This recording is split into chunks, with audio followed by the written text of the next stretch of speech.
Camping had always been one of my favorite ways to get away from everything. The noise, the stress, the constant distractions of life. Out in the woods, with nothing but a tent, a fire, and the quiet sounds of nature, it was easier to breathe. My fiancée and I had been going on camping trips together for years, and over time we had built up a rhythm. Setting up camp, cooking, relaxing under the stars. We knew how to handle ourselves out there. Last summer, we planned a weekend trip to Arkansas, choosing a spot that wasn't too remote but still far enough from the main roads to feel isolated. The campground was spread out, with plenty of space between sites and thick woods separating them. It was the kind of place where you might hear someone in the distance but never see them, where the sounds of crackling fires and faint laughter disappeared into the trees before they ever reached your tent. We arrived in the late afternoon, setting up camp at a site near a small creek.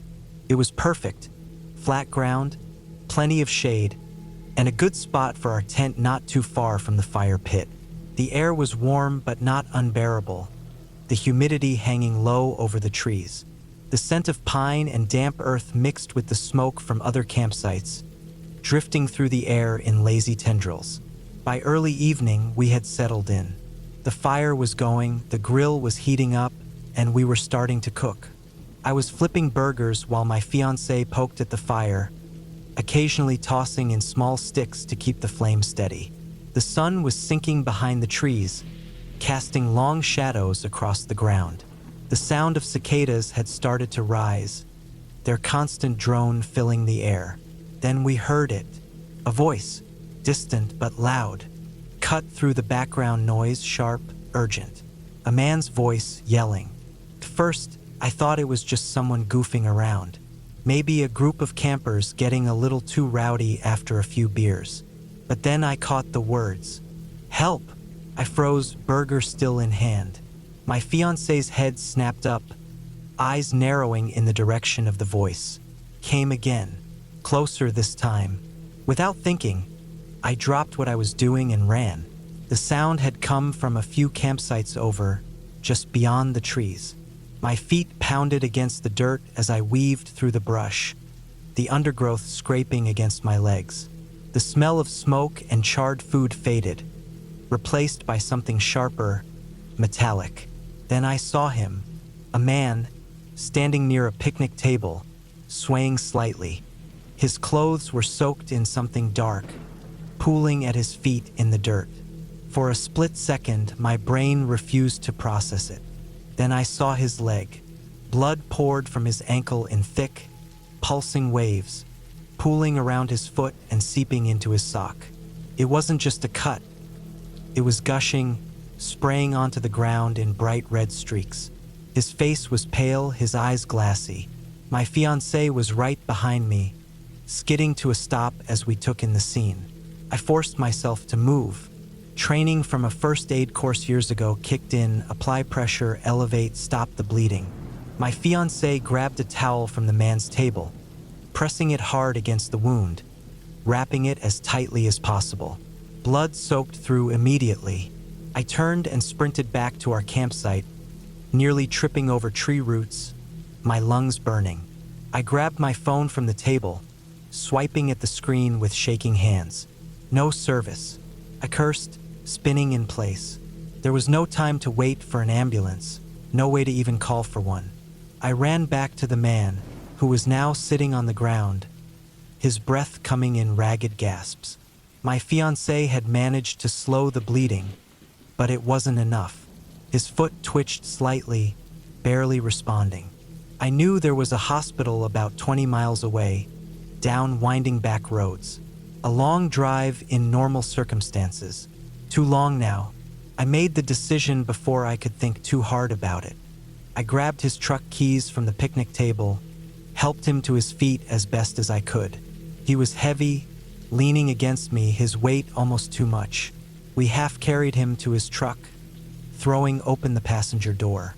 My fiancé climbed into the back seat, still holding pressure on his leg. I jumped behind the wheel, turned the key, and peeled out of the campsite, gravel kicking up behind us. The road was dark, winding, Nothing but my high beams cutting through the night. My hands gripped the wheel so tight my knuckles ached. My heart was hammering, but I couldn't let myself think too hard about what was happening. The man groaned, his head tilting toward the window. His words were slurred, mumbled. Couldn't make them out. I pushed the truck faster. I wasn't good with blood. Never had been. Even small cuts made my stomach twist. But now there was no room for that. No time to think about the warmth soaking into the seat, the way it dripped onto the floor mats. My fiancé kept pressure on the wound, kept talking to him, though I barely registered the words. The road stretched on forever. The dashboard clock barely moved, each second stretching into an eternity. Then finally, lights. A dull glow in the distance. The hospital. I swerved into the parking lot, barely braking before throwing the truck into park. The moment the doors opened, the man slumped, his weight shifting. The floor mat beneath him was soaked, dark and sticky. The emergency room doors burst open as staff ran toward us.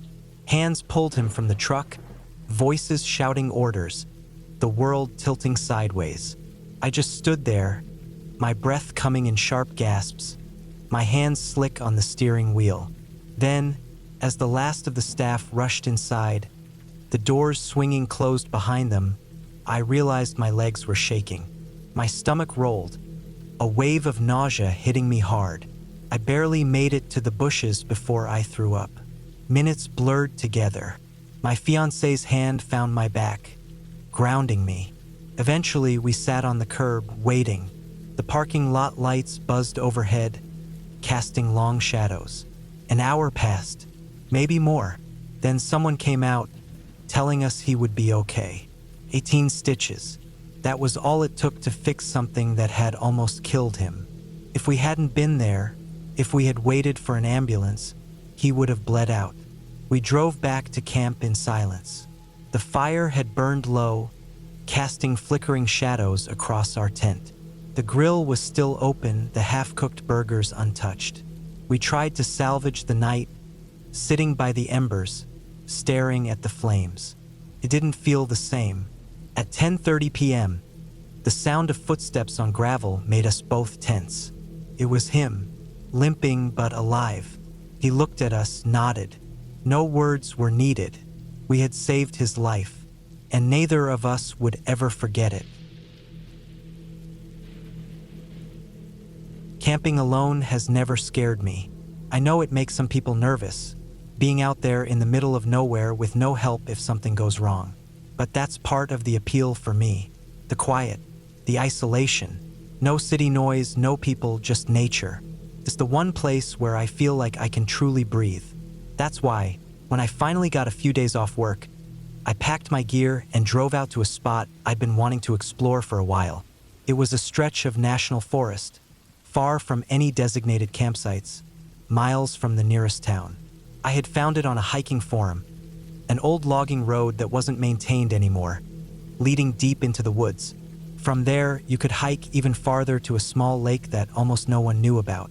That was exactly what I wanted. I left early in the morning, the drive taking longer than I expected. The last few miles were on rough dirt roads, my truck bouncing over potholes and ruts. Eventually, I reached the spot where the old logging road was supposed to start.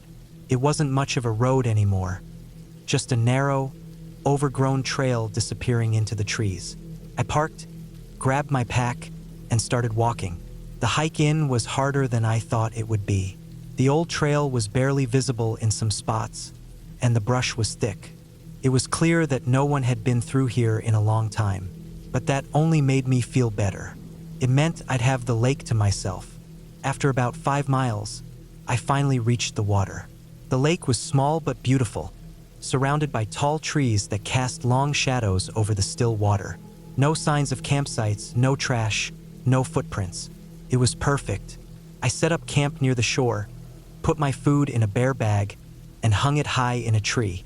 The sun was already starting to dip lower, so I gathered some wood and built a small fire. Sitting there, watching the flames, listening to the wind move through the trees, I felt that deep sense of peace that I only ever found out here. But that peace didn't last. The first strange thing happened just after sunset. I had finished eating and was sitting by the fire when I heard movement in the trees behind me. It was soft, slow, too quiet to be a deer, too heavy to be a small animal. I turned, but I couldn't see anything beyond the firelight. I listened for a while, but the sound didn't come back. Probably just my nerves playing tricks on me. The woods can mess with your head if you let them. I decided to turn in early. I doused the fire, crawled into my tent, and zipped it up tight. But I couldn't sleep. I wasn't scared exactly, just aware. The kind of awareness that makes your skin prickle, like your body knows something is off before your brain does. Hours passed. I lay there, listening to the sounds of the forest. The wind, the rustling leaves, the occasional creak of a tree swaying in the breeze. Normal sounds. Then, around 2 a.m., I heard it again. That same slow, deliberate movement in the trees. Closer this time. I held my breath. The footsteps circled my campsite once, then stopped. Silence. I don't know how long I lay there, straining my ears, waiting. But the sound didn't come back. Eventually, exhaustion won. I fell into an uneasy sleep. Morning came and everything seemed normal. The lake was still, the air crisp. I made coffee, ate a quick breakfast, and convinced myself that I had imagined the footsteps. But as I was packing my food bag, I noticed something that made my stomach drop. The rope I had used to hang my bear bag was on the ground. At first, I thought maybe I had tied it poorly and it had fallen in the night. But when I picked up the rope, I saw that it had been cut. Not chewed, not frayed, cleanly sliced. I stood there, gripping the rope, my heart pounding. A bear wouldn't do that. A bear would have shredded the bag, and I would have heard it. Person did this. I looked around, scanning the trees. There was no sign of anyone. I told myself it could have been an old cut in the rope, that it might have snapped under the weight of the bag. But I knew that wasn't true. Still, I didn't want to pack up and leave. Not yet. I had come out here to be alone, and I wasn't going to let some stupid rope incident scare me off. So I stayed. I spent the day fishing, exploring the shoreline, trying to push the uneasy feeling away. By sunset, I felt better. Then night fell, and the footsteps came back. This time, I knew I wasn't imagining them. Slow, deliberate, moving through the trees, stopping, waiting, moving again. I stayed inside my tent, knife in my hand, barely breathing. At one point, the footsteps stopped just outside my tent. Then something brushed against the fabric. My whole body locked up. I gripped my knife tighter, every muscle in my body screaming to move, to run, to do something. But I didn't. I just waited. And then silence. No more movement. No more sound. Minutes passed. Maybe hours. I don't know. But eventually, exhaustion won again. I woke to the first light of dawn filtering through my tent. For a moment, I let myself believe it was over. Then I unzipped the tent and stepped outside. And I saw them. Footprints. Human footprints. Circling my campsite. I packed up in minutes. My hands shook as I tore down my tent, shoved everything into my pack. I didn't eat, didn't stop for water, just grabbed my gear and started walking. Fast. I kept looking over my shoulder, scanning the trees, expecting to see someone watching. But I never did. The whole hike back, I felt like I was being followed. Like something was just out of sight, just beyond the trees. I didn't breathe easy until I saw my truck. I threw my gear in the back, jumped in, and locked the doors.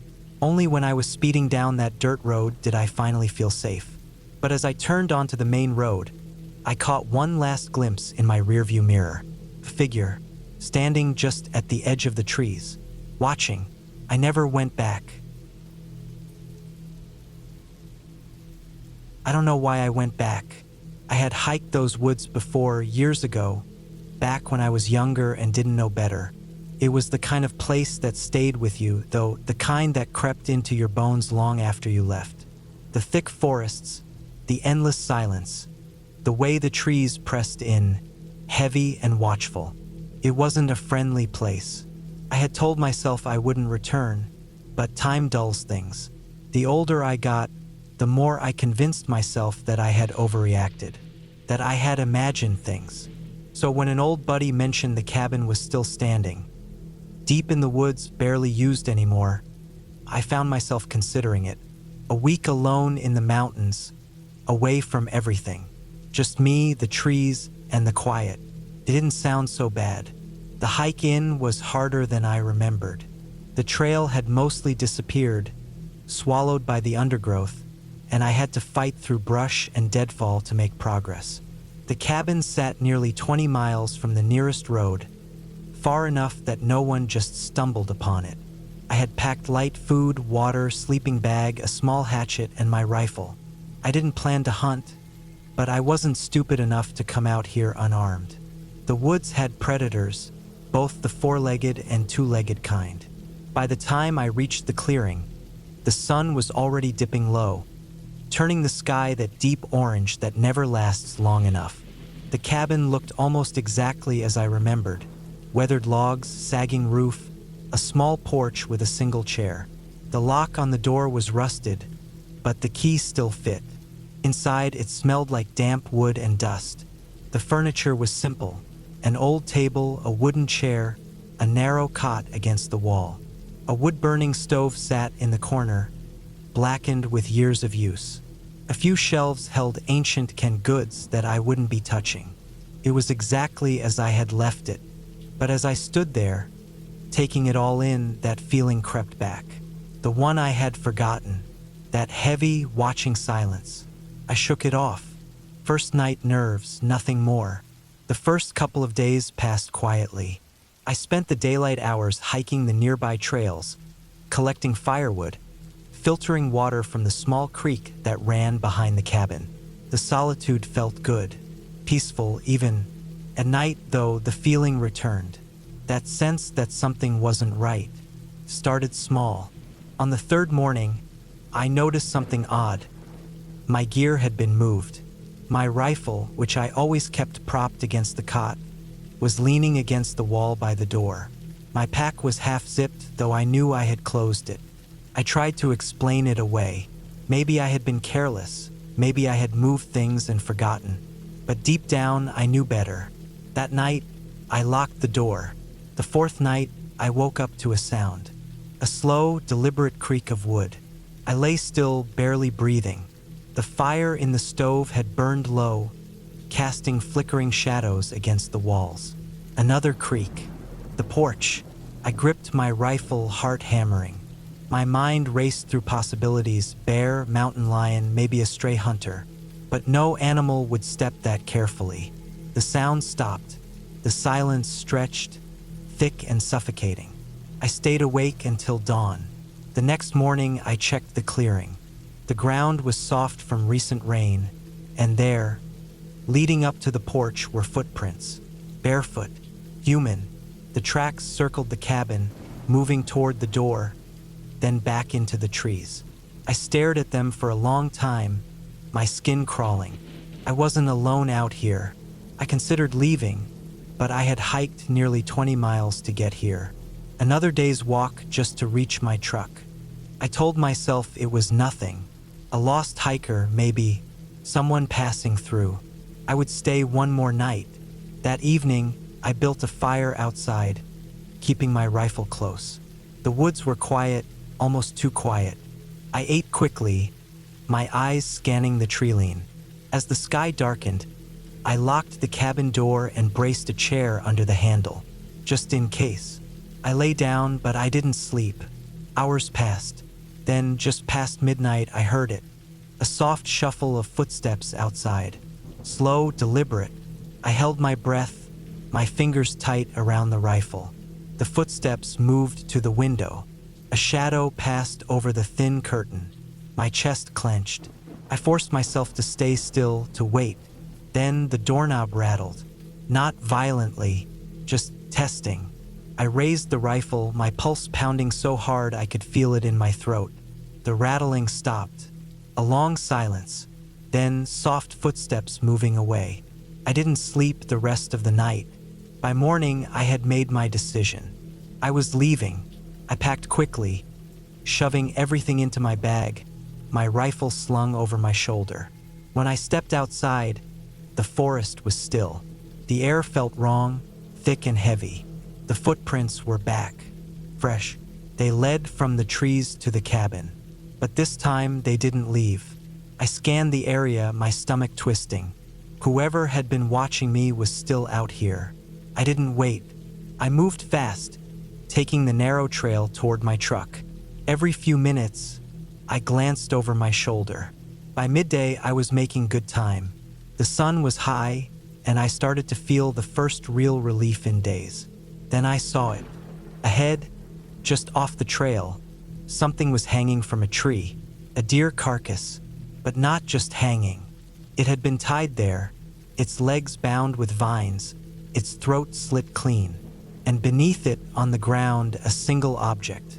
A boot, an old, rotting hiking boot. I turned and walked faster.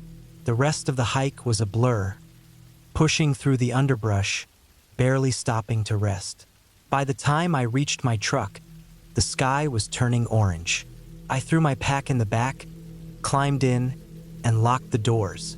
But before I started the engine, I glanced in the rearview mirror and froze. A figure stood at the tree line, far enough to be blurry, but close enough that I knew it wasn't my imagination. Small, barefoot, watching. I didn't wait. I turned the key, slammed the truck into gear, and tore down the dirt road, not stopping, not looking back. I never told anyone what happened. I don't know who or what I saw in those woods. I just know that I won't be going back. I've been hiking solo for years. Something about being alone in the woods always felt right to me. The quiet, the fresh air, the feeling of moving through untouched nature without a schedule or responsibility. It cleared my head like nothing else could. That's why I took the trip. It was late September, just as summer was starting to fade into fall. The days were still warm, but the nights had that creeping cold that reminded you winter wasn't far away. Perfect hiking weather. I had planned for a 2-day trek, one night in the woods, nothing extreme, just a break from normal life. The trail I picked wasn't popular. That was intentional. I didn't want crowds, didn't want families with screaming kids or loud groups blaring music from portable speakers. I wanted solitude. I found a place deep in the mountains, about a 3-hour drive from home. A long, winding dirt road led to the trailhead, and by the time I got there, my car was the only one in the small gravel parking lot. That was a good sign. I took my time checking my gear before heading in. Backpack loaded with food, water, tent, and emergency supplies. A map, a compass, a flashlight with extra batteries. I even had a satellite phone just in case. I wasn't careless. The first few miles were easy. The trail was well defined, though clearly not used often. Fallen leaves covered the dirt path, crunching under my boots as I walked. The forest was dense, but the sunlight filtered through in streaks, warm and golden. The air smelled like pine and damp earth. It was exactly what I needed. By midday, I had covered about 6 miles. I stopped near a creek, ate a protein bar, and drank some water while listening to the quiet sounds of the forest. No cars, no voices, just the rustling of leaves and the occasional distant call of a bird. I felt good. That feeling didn't last. After my break, I got back on the trail. The plan was to go another 4 or 5 miles before setting up camp for the night. The path started to get rougher. Not difficult, just less maintained. Fallen branches forced me to step carefully, and parts of the trail were narrow, with steep drop-offs to one side. That's when I saw the first sign that something was off. A boot print. It was old, partially washed out from rain, but it was there. Someone had been through here before me, which wasn't strange on its own. But what was strange was how deep it was. Like whoever left it had been carrying something heavy. I didn't think much of it at first, just something I noticed. I kept walking. The trees grew thicker, the sunlight dimming as the canopy closed in above me. The trail felt different now, more overgrown, less defined. I checked my map. I was still on the right path, at least I should have been. Then I saw the second footprint. This one was fresher, and it wasn't alone. There were several, all leading in the same direction I was going. But something was wrong with them. They weren't normal hiking steps. They were erratic, spaced unevenly, like someone had been stumbling or limping. A cold feeling settled in my gut. I told myself it didn't mean anything. Maybe someone had gotten tired, maybe they had a bad knee. There were 100 explanations, but I couldn't shake the feeling that something wasn't right. I kept moving. The trail got worse. The further I went, the less it looked like a real hiking path. The trees grew closer, the underbrush thickening. I checked my map again. I should have reached a fork in the trail by now, a spot marked on the map where the path split. One route leading to a scenic overlook, the other continuing deeper into the forest. But there was no fork, just an unbroken stretch of trees in every direction. I stopped, took a deep breath. I had been following the trail. I hadn't gone off course, but now the trail wasn't there. I turned around. The path behind me was gone. That wasn't possible. I had just come from there. But when I looked back, all I saw were trees, thick and unbroken. The footprints, mine included, were gone. I stood there for a long time, heart hammering, trying to make sense of it. The air felt heavier. The forest was silent. No birds. No wind. Then I heard it. A sound. Faint, distant, like something moving through the trees. Not an animal. Something bigger.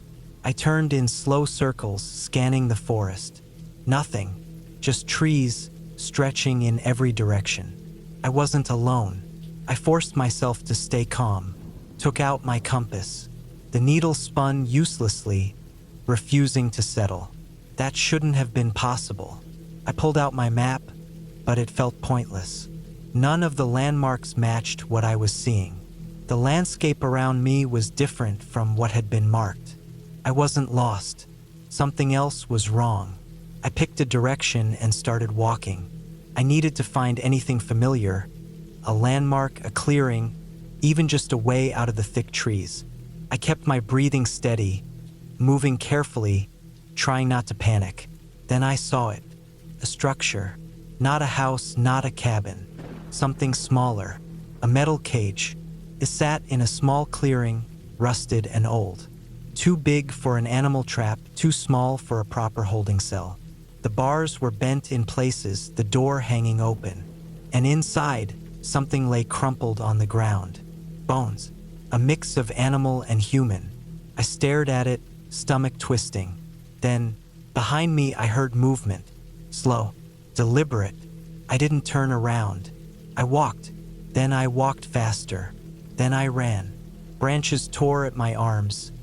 Roots tried to trip me, but I didn't stop.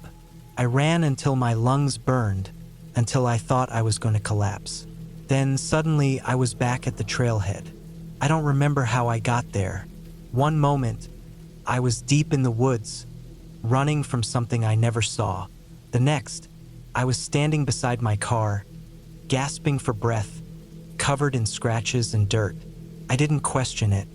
I just got in my car and drove. I never went back. Some places aren't meant to be found. I had been looking forward to this trip for months. I needed a break from everything. Work, responsibilities, the constant noise of life. I wanted to be alone, completely off the grid with no distractions. Just me, the wilderness, and nothing else.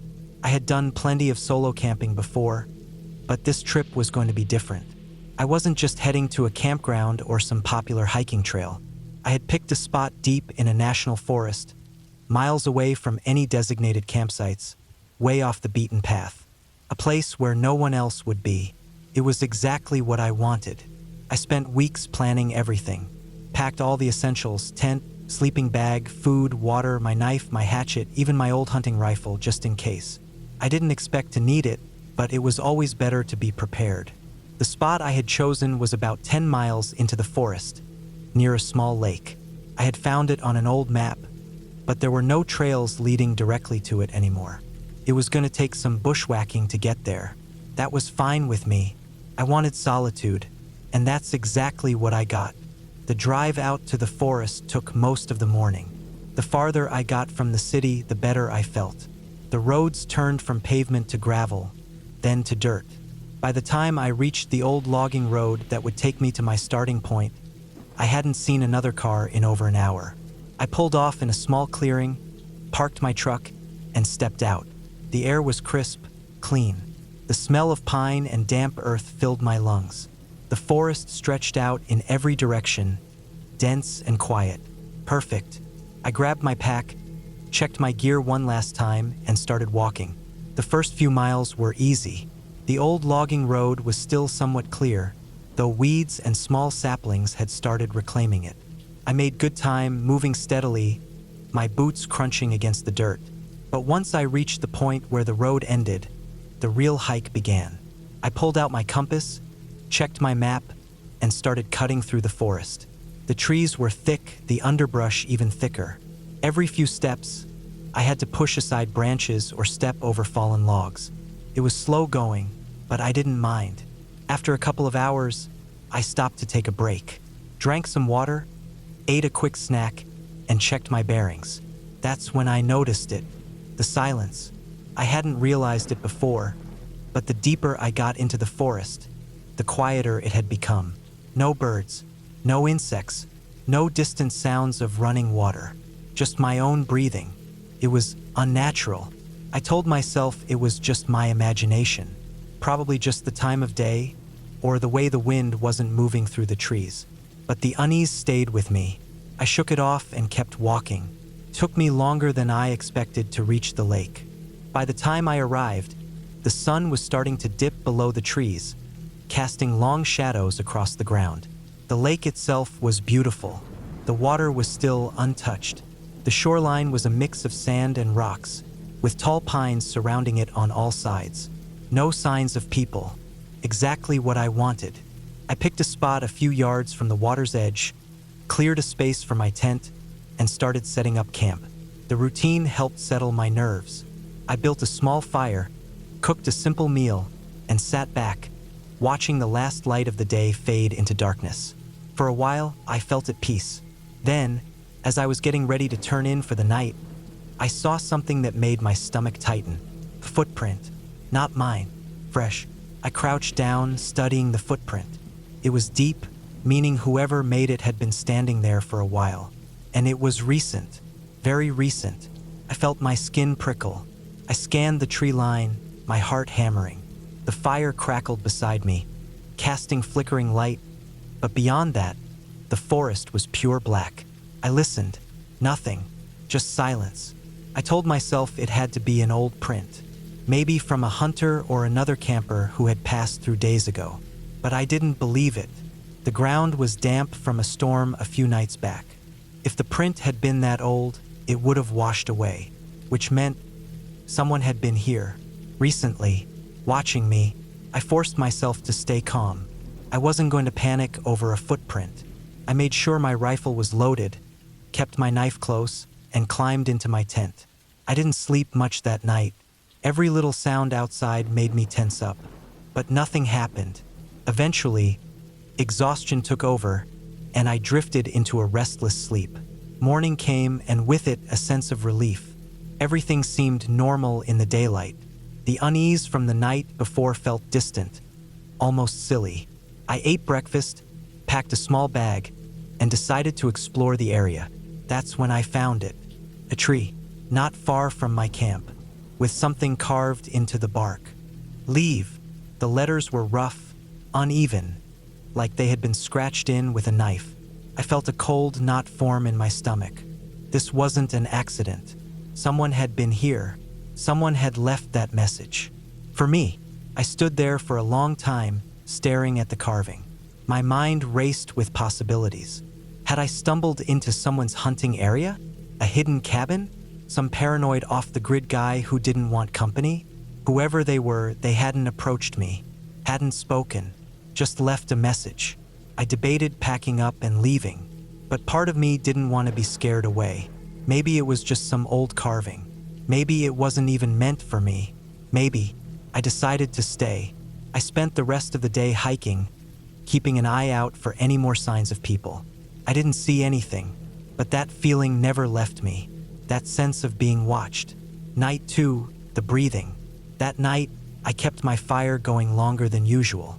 I sat by the flames, listening, waiting. The forest was silent. Then, sometime past midnight, I heard it. Breathing. Not mine. Close. Just beyond the glow of the fire. I froze. The breathing was slow, deliberate. Someone was standing there, in the dark, just out of sight. Watching. Waiting.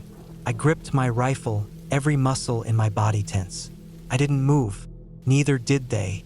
The breathing stayed there for what felt like forever. Then slowly it faded. Whoever they were, they backed away, disappeared into the woods. I didn't sleep the rest of the night. The first light, I packed my gear. I didn't eat, didn't rest. I just wanted out. The hike back felt longer.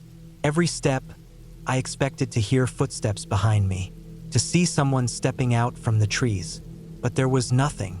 When I finally reached my truck, I nearly collapsed with relief.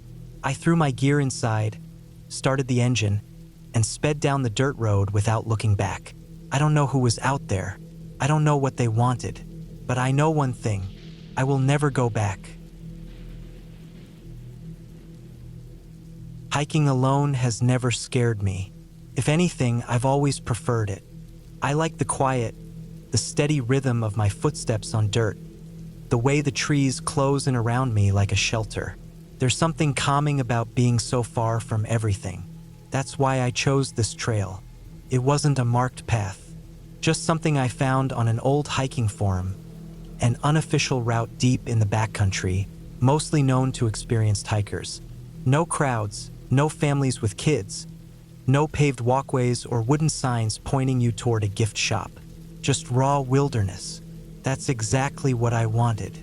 I drove out early, before the sun was up, my car loaded with the usual gear, enough food and water for a long day's hike, a compass, a map, a flashlight with extra batteries.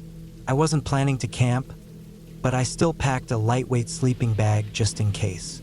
I'd learned over the years that it's always better to be over-prepared than under. The drive was long, winding up narrow roads that cut through thick forest.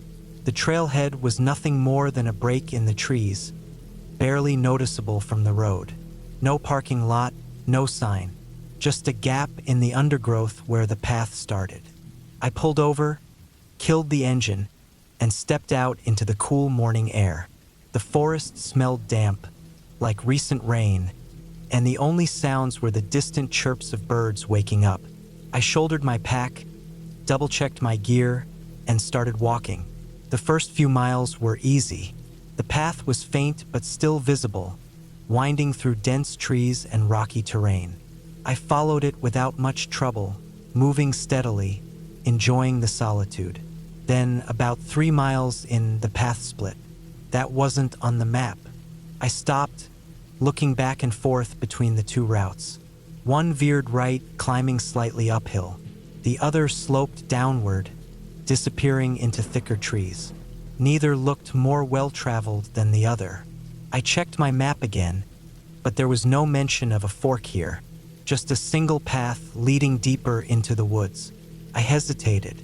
I'd been hiking long enough to trust my instincts, and something about the left path, downhill, dark, overgrown, felt wrong. It didn't feel like a real trail, more like something made by animals or by people who didn't want to be found. I took the right path. It was steeper than I expected, climbing sharply before leveling out along a ridge.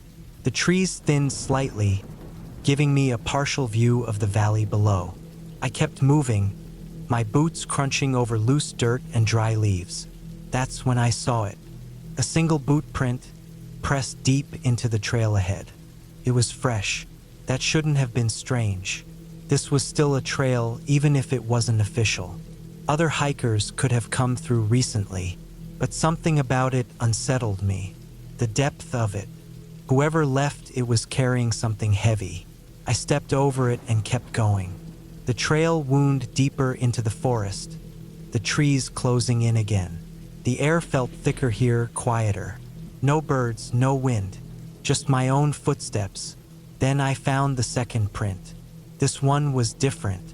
It was deeper on one side, like the person had stumbled or been dragged. I swallowed hard. I told myself I was overthinking it. Maybe someone had slipped. Maybe they were carrying a heavy pack. There were 100 explanations that weren't bad. Still, I kept moving. The trail got rougher, more overgrown. It felt like I was walking a path that hadn't been used in years, not one that had fresh prints on it. Then I found the backpack. It was sitting just off the trail, half covered by leaves. The fabric was torn in places, faded from sun and rain. I crouched beside it, hesitating before I unzipped it. Empty. No food, no water, no gear. Just an old, crumpled-up map shoved into one of the side pockets. Pulled it out. It wasn't the same as mine. Vit was hand-drawn, sketched in rough lines with notes scribbled in the margins. Markings where trails should be, places crossed out, arrows pointing toward a name. Elliot Carter. I stared at it. The name sounded familiar. Then I remembered. A news article months ago. A hiker had gone missing in these woods. Never found. His name was Elliot Carter. My stomach dropped. I stood up fast, scanning the trees. Nothing. Just forest. Just silence. I stuffed the map into my pocket and started moving. Faster now. I needed to turn back. I walked for what felt like hours, but the trail never looked familiar. The terrain had changed, the landmarks different. I should have reached the fork by now, but the path just kept going, winding deeper into the trees. Then I saw something ahead. Not the trailhead, not my car. A structure. It was small, half hidden by the undergrowth. A hunting cabin, maybe, but as I got closer, I realized it wasn't. It was a cage, not for animals, for people. The bars were rusted, the door hanging open.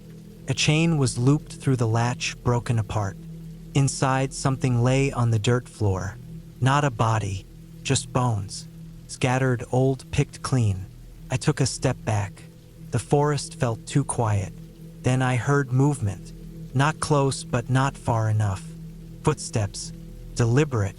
Coming from behind me. I turned and ran. I ran without thinking, without looking back. I crashed through the undergrowth, my breath ragged, my legs burning. I didn't stop, didn't slow, didn't care where I was going until suddenly I was on the road. I stumbled to a stop, gasping for air. My car was right there. I didn't question it. I got in, started the engine, and drove. Fast. I didn't look in the rearview mirror. I didn't stop until I was miles away.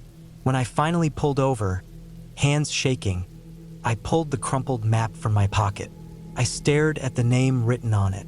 Then I looked up the news article again. Elliot Carter had vanished last summer. A search party had scoured the area for weeks. They had never found him. I thought about the bones, the broken chain, and I knew someone else had. I needed to get away. Work had been a nightmare. My boss was breathing down my neck, deadlines were piling up, and I was barely sleeping. Every day felt the same: wake up, work, eat, sleep, repeat. The stress was eating at me. I was tired of staring at screens, tired of hearing car horns and the buzz of people talking over each other. So I decided to take a trip. Camping had always been my way of resetting. No phone, no emails, no noise. Just me and the quiet of nature. I had done plenty of solo trips before, but this time I wanted to go deep. Somewhere untouched. A place where I could be completely alone. I spent a week planning everything. I picked a national forest I had never been to before, far from any major trails. It was a few hours' drive from my house, followed by a long hike into the backcountry. The perfect place to disappear for a few days. I packed carefully: tent, sleeping bag, food, water, a knife, a hatchet, my small camp stove. I also brought my rifle. I didn't plan on using it, but it was always better to be prepared. There were bears out there, and sometimes worse things. The drive took most of the morning. As I got farther from town, the roads turned from pavement to gravel, then to dirt. By the time I reached the old logging road that would take me to my starting point, I hadn't seen another car in over an hour. This was what I wanted. I pulled into a small clearing, parked my truck, and stepped out. The air was cool and smelled like pine and damp earth. The trees stretched high in every direction, thick and endless. I checked my gear, locked the truck, and started hiking. The first few miles were easy. The old logging road was overgrown but still visible, cutting through the dense forest. My boots crunched against the dirt, the only sound besides the occasional chirp of a bird. But the deeper I went, the quieter it got. I didn't notice it at first, but after a while I realized no birds, no rustling leaves, no distant hum of insects, just silence. Felt wrong. I told myself it was nothing, probably just the time of day, or maybe I was overthinking it. But the feeling stayed with me. By the time I reached the river where I planned to set up camp, I was exhausted. The sun was dipping lower in the sky, casting long shadows across the ground. The spot was perfect. The river was slow-moving, its surface smooth like glass. The shoreline was a mix of sand and rocks, with thick trees on either side. No signs of people. Exactly what I wanted. I set up my tent, gathered firewood, and got a small fire going. By the time I sat down to eat, the sky was dark, the stars bright above me. For the first time in a long time, I felt at peace. That feeling didn't last. I woke up sometime after midnight. At first, I didn't know why. The fire had burned down to embers, and the inside of my tent was pitch black. Then I heard it, a sound just outside. Footsteps, slow, deliberate. I held my breath, listening. The steps crunched against the forest floor, moving around my campsite. Not an animal, too heavy, too steady. Person. I gripped my knife, my pulse hammering. The steps stopped. Silence. I strained my ears, trying to hear past the blood pounding in my head. Nothing. I didn't move, didn't make a sound. After what felt like an eternity, I finally worked up the courage to peek out of my tent. There was nothing there. The forest was still. I told myself it had to be my imagination. Maybe I had dreamed it. Maybe the woods were playing tricks on me. I lay back down, gripping my knife. I didn't sleep the rest of the night. Morning came, and with it a strange sense of relief. Everything looked normal in the daylight. I made coffee, ate a quick breakfast, and decided to explore the area. That's when I found it. A tree not far from my camp. Something had been carved into the bark. Leave. The letters were deep, jagged, like they had been scratched in with a knife. My stomach tightened. Had I missed this yesterday? Had it been here the whole time?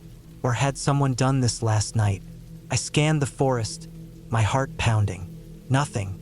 I forced myself to stay calm. Maybe it was just an old carving. Maybe it had nothing to do with me. But it didn't feel that way. I decided to stay anyway. I spent the rest of the day hiking, trying to shake the feeling that I wasn't alone. It didn't work. That night, I kept the fire going longer than usual. I sat by the flames, listening. The forest was silent. Then, just past midnight, I heard it. Breathing. Not mine. Close. Just beyond the firelight. I froze. The breathing was slow, deliberate. Someone was standing there, in the dark, just out of sight. Watching. Waiting. I gripped my rifle, every muscle in my body tense. I didn't move. Neither did they. The breathing stayed there for what felt like forever. Then, slowly, it faded. Whoever they were, they backed away, disappeared into the woods. I didn't sleep the rest of the night. The first light, I packed my gear. I didn't eat, didn't rest. I just wanted out. The hike back felt longer. Every step, I expected to hear footsteps behind me, to see someone stepping out from the trees. But there was nothing. When I finally reached my truck, I nearly collapsed with relief. I threw my gear inside, started the engine, and sped down the dirt road without looking back. I don't know who was out there. I don't know what they wanted. But I know one thing, I will never go back.